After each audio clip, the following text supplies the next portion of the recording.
Ongi etorri bideojokoekin hasteko gidako 3. atalera. Gaurkoan beti bezala gomendio txiki bat hasieran eta gero joku zerrenda bat, denak genero bakarrean multzokatuta, edonorentzat interesgarriak izan daitezkenak. Bai hasi berrientzat eta bai esperientzia gehiago dutenentzat ere. Así que, besterik gabe, goazen hastera. Eta gaurko gomendioa aurreko astetan utzi nuen pixka bat hor ideia bat, baina esango nizueke kontutan hartzeko alde batetik zailtasuna eta bestetik iraupena.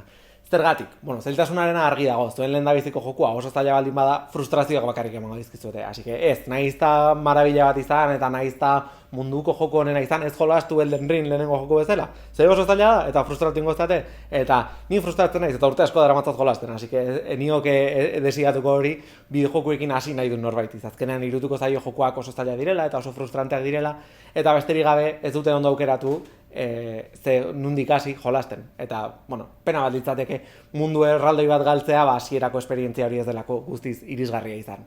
Eta bestetik iraupena, zergatik? Joko asko daude oso luzeak direnak, 100 ordu irauten dituztenak, eta horrek ez du ezer txarrik, noski, jokalari askorentzat oso garrantzitsua da, albezain beste ordu joko lastu alizatea bai jokutara, eta guztiz zilegia da. Baina beste alde batetik niri iruditzen zait, niri pertsonalki, hasi berri batentzat, pixkat frustrantea izan daitekela hainbeste orduko konpromiso bat hartzea jolasten hasi nahi duenean. Nik uste dut, 2, 3, gehienez 10 orduko joku bat aukeratuz gero, askoz ez lasaiagoa izan daitekela jakitea, berehala iritsiko zerala bukaerara eta orduan egin dezakezula esfortzu bat, ez? Nolabait esateko esfortzu bat igual ez da hitza, ze jokuak azkenean disfrutatzeko dira, baina nolabait nahiz eta ez super gustora egon, esan, ikusiko ez bukaera eta gero ikusiko eta beste zerbaitara jolastu edo ez. Eta horregatik, 100 orduko jokuak pixka perezita. Eta asteontako kategoria jokuen gomendiotarako pixka nebulosoa da, ze kategoria bakarran sartu ditut joku lasaiak eta historia potente dunak. Zergatik, azkenean mekanikaldetik oso sinpleak izaten direlako. Eta da, besterik gabe, jokuak non lasai jolastu daiteken, beldurrik gabe ea momenturen batean barrera handi bat iritsiko den kontrolei dagokionean. Joku hauek denak oso errexea dira kontrolekin, eta alde batetik baditugu joku lasaiak, gian ez dutenak historio berezirik, edo gure bolara uste gaituztenak, eta bestetik gehiago pelikulen antza dutenak, ez? Narratiba oso zuzen bat, eta orduan ez dena estresantea izango, derrepente 500 gauza eukitza egiteko, besterik gabe lasai hartu dezakeguna, eta, jun ikusten erazte kontatu nahi digun. Eta, lehenengo jokua agian ez da adibide honena, manta gero, gomendio bezala joku luzeak ez hartzeko, zenik 100 ordu sartu dizkiodan jokua da. Baina jokua Animal Crossing da, New Horizons, Nintendo Switcherako esklusiboa den jokua, segurun ezagutuko dezuena, toki guztietan ikusi dugulako, baina eske benetan oso joku ona da, oso joku lasaia da, eta azkenean helburua da zure isla propioa egitea, zure bizilagunak topatzea, zure bizilagunen laguna egitea, eta hori, denon artean sortzen dugun bizitza oso lasai izatea paradisu bat den isla batean. Mekanika nagusiak, arrantza, intsektuak harrapatzea, museorako gauzak bildumatzea, museora jun kafe bat hartzera, horrelako gauza dira, ez da inoiz estresantea bihurtzen, beti da nahiko lasaia, eta nik uste dut oso joku polita dela, bai lehenengo esperientzia bezala eta bai edonorentzat, badituzula 10 minutu, bida. Irlara jungo naiz eta kenduko ditut hemen harrapatu dituan labixo morro batzuk, zeola lasaiago gongo dira bizilagun guztiak. Oso joku polita eta oso lasaia, eta beraz, edonorentzat gomendatua. Edonorentzat gomendatua, Switcha daukan edonorentzat behintzat. Bigarren jokua bidago plataforma guztietan, kontsolan, PC-en, mugikorretan, denetan. Eta Life is Strange da, eta totuta daukadan beste joko egitako bat, pixkat kontrakoa dena, ez dizu askatasun hori ematen zuk nahi dezuna egiteko, baizik eta historia zehatz bat jarraitu behar da. Azkenean gure egin beharra historia horrekin interaktuatzea izango da, elkarrizketak eukitzea, gure pertsonaiak galdere zer erantzungo dien erabakitzea, baina giro txiki polit bat dauka, ez da txikia, giro polit bat dauka, zure erabaki nolako garrantzia emango zenieke berriro hartzeko aukera izango bazenu. Zein da joko honen gantxoa gure protagonistak baduela denboran atzera egiteko aukera, eta beraz, guk hartzen ditugun erabakiak, agian desegin ditzakegula, ikusten badugu eukitako ondorioak ez ezkigula gustatu eta beste erabaki diferente bat hartu. Berez, 5 atal diferentan kaleratu zen eta orain denak batera saltzen dira, eta hori, plataforma guztietan dago, hasik nik biziki gomendatuko nizueke, bereziki gustatzen baldin bazaizkizue institutoko dramak. Ez dut esan nahi honekin umekeri bat danik edo beste olako ezer, baina azkenean unibertsitateko lehenengo urtean, okerez banago, institutuan gertatzen den joku bat da, eta asko dago hori, laguntasunei buruzko gauzak, edo gurasoekin ditugun harremanei buruzko gauzak, Eta bueno, niri gai asko gustatzen zaizkit eta beraz joko hau izugarri disfrutatu nuen. Baita ere badago, bigarren Life is Strange bat oso gomendagarria, gai guztiz diferenteak tratatzen dituna, baina niri igual lehenengoa gehiago gustatzen zait edo behintzat gehiago iritsi zitzaiten patutara.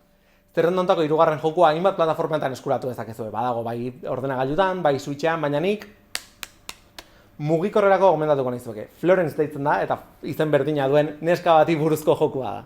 Joku hontan azkenean bere egunerokotasuna ikusiko dugu, ze erlazio daukan bere lanarekin, bikotekida duen, bere amarekin erlazioa nolakoa den, eta zein den bere erlazioa azkenean bere ametsekin. Oso joku interesgarria da, oso poetikoa, eta azkenean oso minimalista da, ez? Egin behar ditugun akzioak oso txikia dira, baina azkenean lortzen dute txikitasun horrekin espresio handia izatea. Pixkat zaila da esplikatzeko, baina adibide konkretu bat jarriko dut. Pertsonaia batekin hitz egiten ari zeranean, adibidez, momentu batean proposatzen dizu, puzzle moduko bat osatzeko, ez puzzle aurrekoan hitz egin genuen puzzle, baizik eta pieza dun puzzle bat osatzeko, eta behin puzzlea montatuta ez, 6 pieza ditun, globo bat edo bokadillo bat osatzen duzu, ez? Eta orduan hori esaten du. Baina pertsonaia haserre dagonean pieza gero ez da gutxigo daude. Gero ez da gutxigo pentsatzen esaten ditugulako gauzak haserre aldio horretan. Horrelako detailez beteta dagoen jokua da eta niri izugarri gustatu zitzaidan, gainera oso motza da, pare bat ordu bakarrik iraute ditu, edo ordu eta erdi, edo horrelako zerbait. Eta beraz, edozein tarte libretan jolasteko gomendatuko nizueke, kaskoak jarrita musika oso polita duelako, eta gainera, hau da nere frikikeria total, baina iPhonea baldin badaukazue, vibrazioak dira, ez dira mundu hontakoak, oso atsegina dira. Eta guazen nire beste joku kutxun batekin kasu honetan Journey da, atera dena bai PlayStationen, bai mugikorretan eta bai ordenagailuan, bai efektibamente txuleta hemen behian daukat, eta oso joku polita da, PlayStation 3ko garaian atera zen, baina kontsola berrietarako ere baditu bertsioak, eta azkenean oso joku simplea da, bere garaian idatzen un artikulu bat honi buruz, eta da oso joku espresibo bat, ez duena inolako testurik erabiltzen, ez ditu hitzak erabiltzen gauzak kontatzeko, besterik gabe erabiltzen ditu mekanikak, eta horregatik da hain interesgarria, ez? Pixkat sartu liteke aurreko astean komentatu genuen beste genero batean, plataformetan, ze saltoa oso garrantzitsua da, eta egiten duzun bidaia saltoekin oso espresiboa da, ez? Azkenean jokuak bizitza errepresentatzen du, eta hainbat modutan egiten du, ez ditudanak kontatu nahi, pixkat spoiler izango zidelako, baina bai esan dezaket soinu banda izugarria dela, oso polita, eta bestetik bisualki dela joyita bat. Osea, dena oso polita, desertu batean gertatzen den jokua da, eta da zoragarria. Argia bereziki da, eromena. Eta asteontako azkenengo jokua berezi xamarra da, ez daka bat ez erikusirik beste jokuekin. Zergatik, Her-Storyren mekanika nagusia bilatzaile bat delako, Google antzeko bat, nun guk polizia datu base batean bideoak ikusi ahal izango ditugun. Guk hitzak bilatzen, hitz hori agertzen den bideo guztien zerrenda azalduko zaigu ikusi ahal izateko. Eta orduan, bideoz salto egiten, saiatu beharko gera asmatzen ze gertatu den krimen arraro xamar batean.